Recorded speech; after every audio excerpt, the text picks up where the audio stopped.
Hello everyone, I hope you're all doing well. In today's video we'll be talking about a Navy vessel that has a fascinating connection with none other than the White Star liner RMS Olympic. The ship I'm talking about is HMS Hawke, an Edgar class protected cruiser. She's best remembered as the ship that collided with the Olympic, but her story didn't end there. Sadly, her fate would turn tragic when she was sunk by the German U-boat U-9 in the North Sea in October 1914, resulting in the loss of 524 crew members. Over a century later, the Hawke returned to the headlines when her wreck was finally discovered in August 2024. Hello everybody, it's Jamie from Old Shipping Lines, and in today's video, we'll cover the full story of the Hawke from her construction and her collision with the Olympic, to her tragic sinking and the incredible discovery of her wreck. Her construction began at the Chatham Dockyard on the River Medway in Kent on the 17th of June 1889. She was one of 9 Edgar-class cruisers commissioned for the Royal Navy under the Naval Defense Act of 1889. In terms of specifications, the vessel displaced 7,770 long tons, measured 387 feet in length, which is 118.0 meters, and had a beam of 60 feet, which again is 18.3 meters. Hawke's machinery was constructed by Fairfields and consisted of 4 double-ended cylindrical boilers supplying steam at 150 pounds per square inch to a pair of 3-cylinder triple expansion engines which drove 2 shafts. This setup produced 12,000 indicated horsepower under forced draft, giving her an impressive top speed of 20 knots. Of course, like many naval vessels of her time, she was well armed. Her armament comprised 2 9.2-inch guns mounted on the centerline, supported by 10 6-inch guns, 4 of which were housed in casemates on the main deck, with the remainder protected by open shields. For defense against torpedo boats, she carried 12 6-pounder and 4 3-pounder guns, along with 4 18-inch torpedo tubes. As a protected cruiser, the Edgar class featured an arched armored deck ranging from 5 to 3 inches thick at the waterline. The casemates were protected by 6-inch armor, the 9.2-inch guns had 3-inch shields, and the conning tower boasted 10 inches of armor plating. The vessel would be launched on the 11th of March, 1891. The sea trials in March 1892 were satisfactory, with her engines reaching the required power, and the ship was completed on the 16th of May, 1893. Upon her commissioning, the Hawke joined the Mediterranean fleet, where she remained stationed for most of the decade. In early 1897, Hawke was deployed to Crete as part of the International Squadron, a multinational naval force composed of vessels from the Austro-Hungarian, French, German, Italian, Russian, and British navies. The squadron was sent to intervene in the Cretan uprising of 1897 to 1898, in which the local population rose against Ottoman rule. The rebellion led Greece to dispatch an expeditionary force of 1,500 soldiers to Crete in support of the insurgents, an act that triggered the Greco-Turkish War of 1897, also known as the 30 Days War, in April of that year. The conflict ended swiftly in a disastrous defeat for Greece, and under the ceasefire terms, the Greek army was ordered to withdraw from Crete. On 23rd May 1897, the Hawke embarked the Greek expeditionary troops for their return to Greece. Despite this, unrest on Crete persisted, and the international squadron maintained its presence in the region until December 1898. In August 1901, the Hawke was paid off at Chatham and placed into the Fleet Reserve. In February 1902, she received orders to prepare for transporting relief crews to the Cape of Good Hope station and was commissioned for this mission on the 1st of April. She departed Chatham the following week with replacement crews for the British ships Forty, Dwarf and Partridge, arriving at Simonstown on the 10th of May.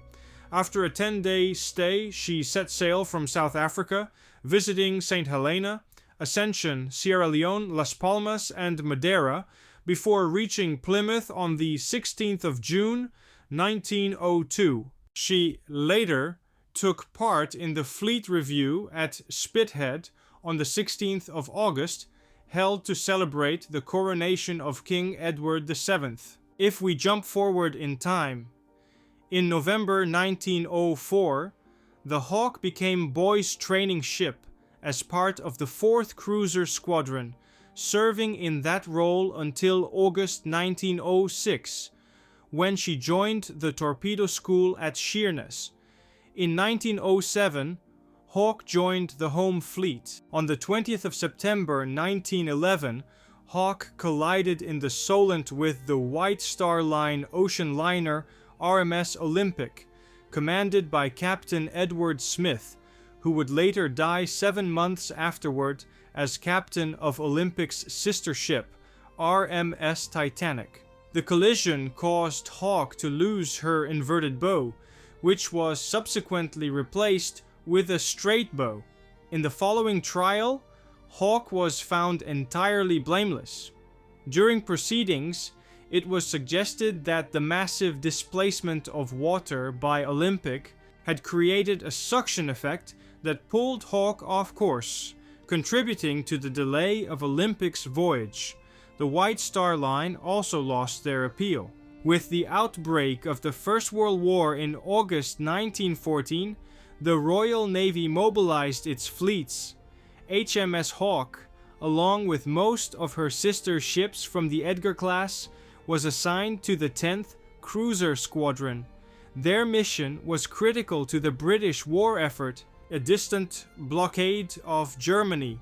The squadron was initially stationed between the Shetland Islands and Norway, tasked with intercepting merchant vessels attempting to run the blockade and bring contraband goods to German ports. This was an arduous and monotonous duty, patrolling the cold, often stormy waters of the North Atlantic. However, in October of 1914, the strategic situation shifted. Intelligence indicated that German surface raiders might attempt to attack a large troop convoy arriving from Canada. In response, the Admiralty redeployed the 10th Cruiser Squadron further south to a patrol line off the coast of Aberdeen to provide a protective screen. On the morning of October 15th, the squadron was deployed in a line abreast formation with about 10 miles separating each ship. This spread out formation was intended to maximize the area of surveillance. At 9:30 a.m., the Hawke performed a routine but fateful maneuver, stopped her engines to pick up mail from her sister ship, HMS Endymion. This was a common practice, a small moment of administrative normalcy in the midst of war. After the mail boat was recovered, Hawke proceeded to regain her station in the patrol line. She increased speed to 13 knots and steamed on a steady course. In the heightened alertness of wartime, this was a critical mistake. The standard anti-submarine tactic was to steam in a zigzag pattern, making it difficult for a submerged U-boat to calculate a firing solution. On this day, for reasons unknown, the Hawke steamed straight. The ship was now isolated, lagging behind the rest of the squadron and out of sight of her consorts. Unbeknownst to her crew, they were being stalked. The German U-boat U-9, under the command of Kapitän Leutnant Otto Weddigen, was operating in the area. This was the same U-boat that, just 3 weeks earlier, had achieved the incredible feat of sinking 3 British cruisers, HMS Aboukir, Hogue and Cressy, in a single hour. At 10:30 a.m., a single torpedo struck the Hawke on her port side. The explosion was catastrophic. The ship had no chance. Protected cruisers like the Edgar class were not designed to withstand underwater torpedo attacks. The blast likely breached the thin armored deck and flooded the boiler rooms. The Hawke capsized with terrifying speed, sinking in a matter of minutes. The suddenness of the attack meant there was little time to launch lifeboats or organize an orderly abandonment. The rest of the squadron only realized something was amiss later that morning. After U-9 launched a subsequent, though unsuccessful, attack on another cruiser, HMS Theseus, the squadron commander ordered a high-speed retreat to the northwest. When no response came from the Hawke, the terrible truth began to dawn. The destroyer HMS Swift was dispatched from Scapa Flow to search the area. The rescue operation was a grim affair. They found a single raft carrying 22 survivors. A ship's boat with another 49 men had been picked up by a passing Norwegian steamer. These 70 souls were all that remained. The final, heartbreaking tally was 524 officers and men lost, including the ship's captain. For over a century, the final resting place of HMS Hawke remained a mystery, lost somewhere in the deep waters of the Scottish coast. That changed dramatically in August of 2024. The Deep Sea Exploration Group, known as Lost in Waters Deep, announced a major discovery. Using the diving support vessel MV Klasina, they had located the wreck of the cruiser. She was found approximately 70 miles east of Fraserburgh, Scotland, lying at a depth of 360 feet. The condition of the wreck was described as remarkable. The cold, nutrient-poor waters at that depth had created an environment where wood-eating organisms and other marine life could not thrive. This lack of biological activity had preserved the ship in an incredible state. Divers reported that the ship's guns were still in place on the decks.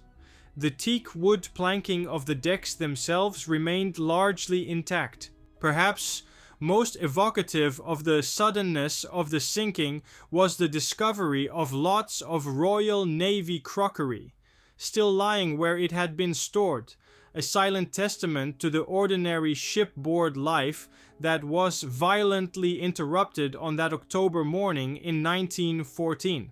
The wreck lies on the seabed, a perfectly preserved time capsule from the First World War.